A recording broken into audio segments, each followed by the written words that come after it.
and they use that against them, use the child against them. It's a lot of dynamics to this stuff, man. Oh man, and child support. Don't get me started on that. Oh man, I've experienced that. Right, don't get me started on that. Child used against you and all that kind of little stuff like that, man.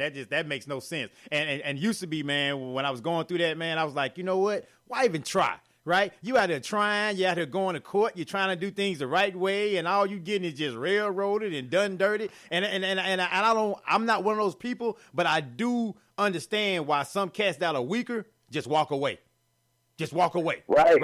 I mean, I trust me, I get it. I tried it the right way, man, and still got like just railroaded, right? And so the cat that's out here just like ain't that strong and just not willing to fight, you know what? You can have that child. Forget you and that child, and never see that child again, man, and be absolutely all right with it. That's how it goes. You remember the movie Dad is a Girl? Yes, sir. You know, remember that? That's a prime example. Yes, sir. A prime example movie. You know, man had to fight, got him another woman. It just so happened she was a lawyer. You know, some of the sensationalism. But how many times do it really go like that? Like you say, everybody got that type of strength. Man, and then you got to consider just like, especially like these little hood dudes or whatever, he really ain't gonna fight for his child. You know what I mean? But you know what's ironic, bro?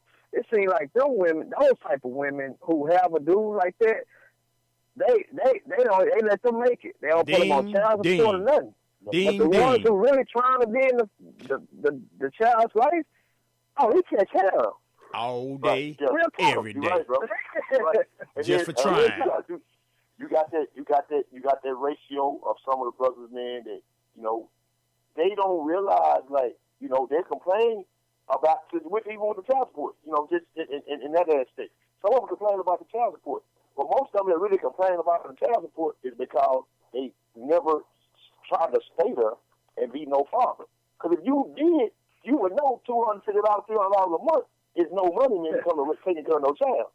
You know what I mean? Right. But if you still staying at home, if you still staying at home, you quick to tell somebody, you don't want $200 a month, I'll do that. You know what I'm saying? Because he ain't thinking about that $1 a month mortgage payment or the $400 insurance. He ain't thinking about that. He's not calculating it. So all he's thinking about is, all I got to do is give this woman $300. I'm going to stay over on my mama's couch, and I'm good. And they complain if with the one of them sisters ask for a little more money. But they don't understand. You can go buy a PlayStation, but what good does it do if the lights ain't on? You know what I mean? Very that true. stuff is real. It's real out here, you know, and it's like, it's just so much, man. There's so much going on out here. And but like, you know what? A lot of people in pain. Speaking from a brother's perspective that pays child support, right? I would implore the courts, okay, to allocate a fraction of that money a month into an account for that child. For when that child is 18 years old, they have something set aside, because sometimes when child support it takes the dads out of the mix. Sometimes it takes a lot of money out of their funds, right? And then they can't file it on their taxes. They don't get any return on that investment. And so, for example, if you're paying $500 a month, your child should need or want for nothing, right? Because your child should need. Now, if they are needing and wanting for something, what happens with that? Who goes to that parent, that custodial parent, and say, "Hey, you're getting $500 a month. I noticed your child has 2 little shoes, 2 little socks, 2 little clothes for the past couple of months. We're gonna write you up. We're gonna make sure that we're gonna come back again and make sure you're on top of what you need to be on." Now, from a man point of view, you don't pay child support, you're going to jail. Where's the consequence for the mothers that do take child support and don't really benefit the child with it? That's. You see it. You're right, bro. It's like it should be another system. Where's the court at? You know, but unfortunately, it's not. It's like it isn't. You know, it's crazy to have to deal with. It isn't. And I'm not saying all mothers are like that. I'm talking to ones that are. Right. I'm talking to the ones that are not spending on that child like they know they could, like they know they should, and like they know they would. right? Those are the ones I'm talking to. Those that's doing right about their child. Hey, thumbs up to you. Right. And I mean, go ahead, bro. No, go ahead, bro.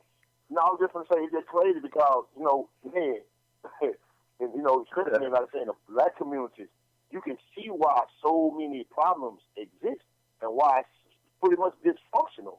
You know, because it's like all aspects of the lives, their lives, it's always competitional. And what you just said, Shelter, the world, you know, you brothers paying their child support. They doing what they're supposed to do, but every time they see their child look like a little rag doll. That's gonna frustrate them. You know, that pisses me off. That pisses me off. If I pick up my son and he got something on too small, something that don't fit, that pisses me off. You know why? Because I pay $500 a month child support. He shouldn't have too little, too small a damn thing. You understand me? Right. Nothing. Right. Nothing.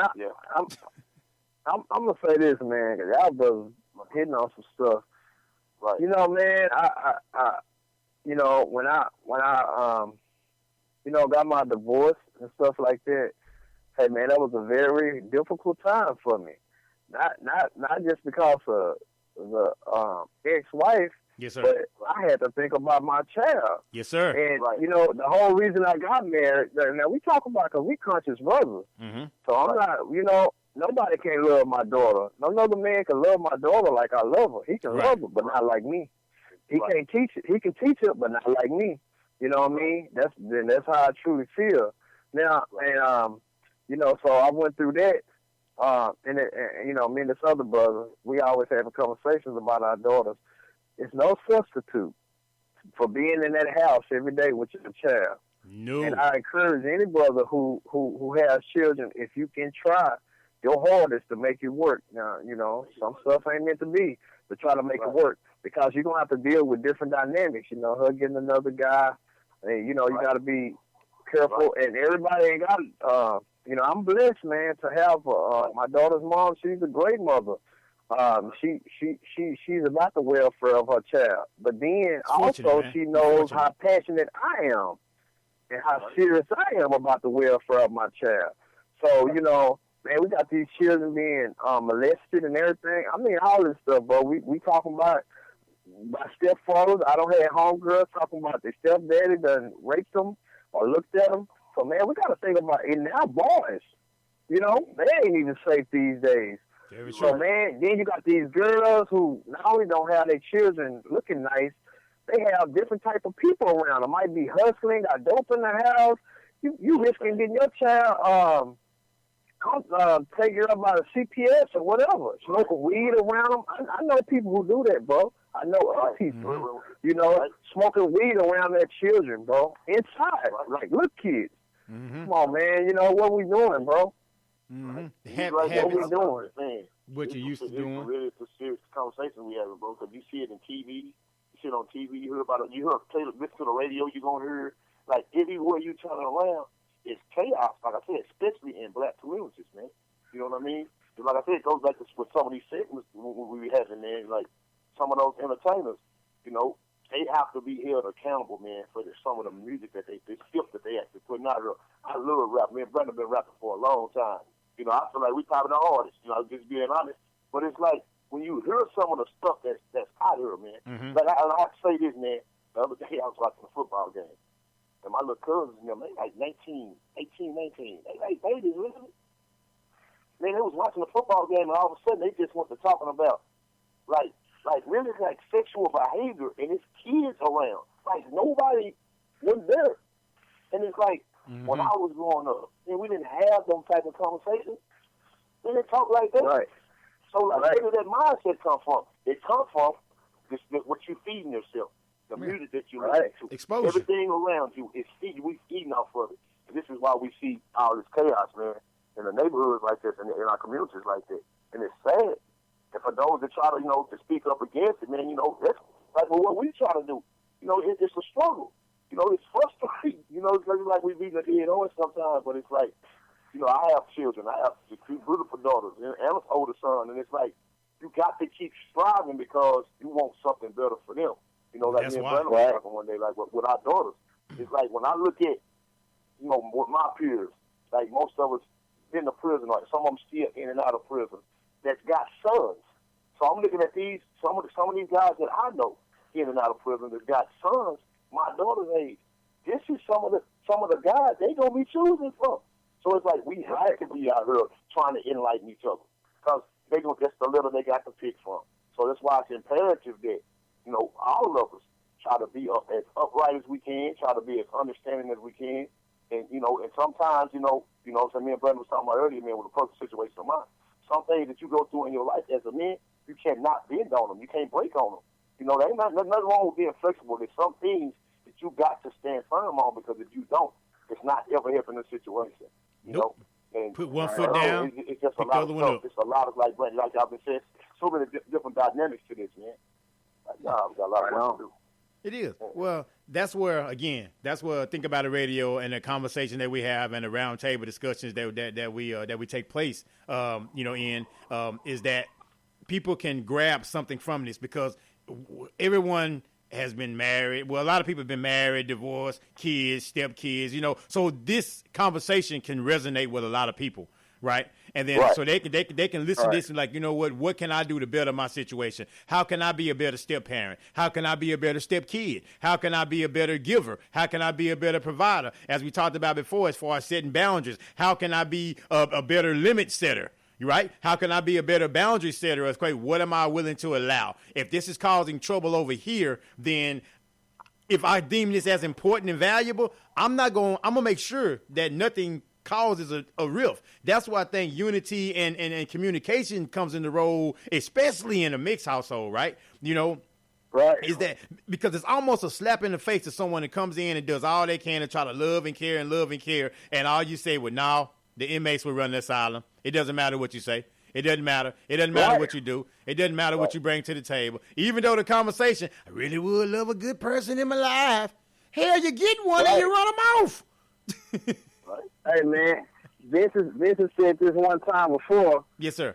About sometimes all we do is integrate our money. Now, he was speaking about the different ethnicities, but that's the same thing, too, in a household. Sometimes all we do is integrate our money, and because I don't have no say-so. I'm just a shell of a man. But I wanted to say something else, bro. This is very pertinent. The old people used to say in the old days, y'all trying to cope, but the word is court, really. Mm-hmm. What do you do in the court? You bring evidence, you cross-examine, all these different things to see if you are going to actually be with this person and why you should be with them.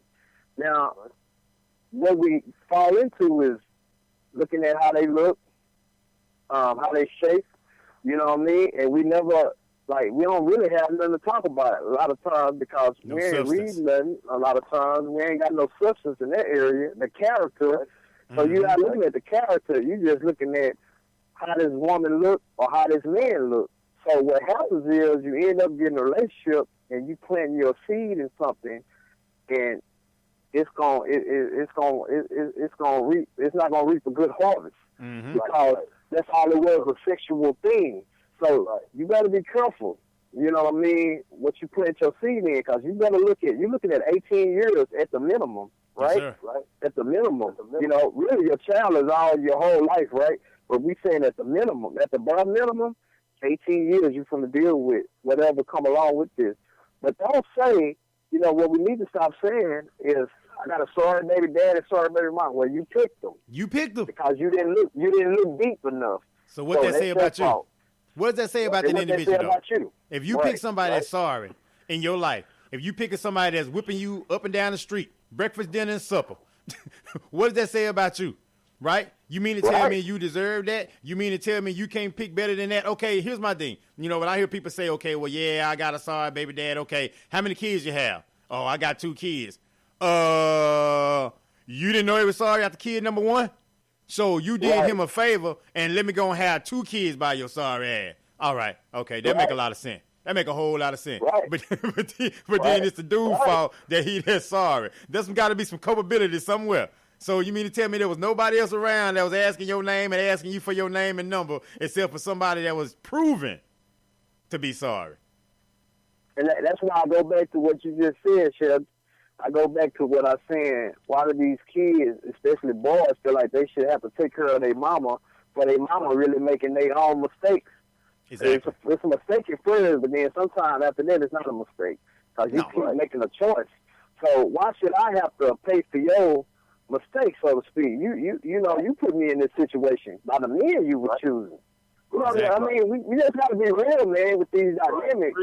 But they always want to just blame the man, but it's both. Because it's easier. Some of these dudes, on the other hand, don't you be talking about, yo, baby mama tripping, I heard this at the job. oh man, she tripping, man. You know what I'm saying? I'm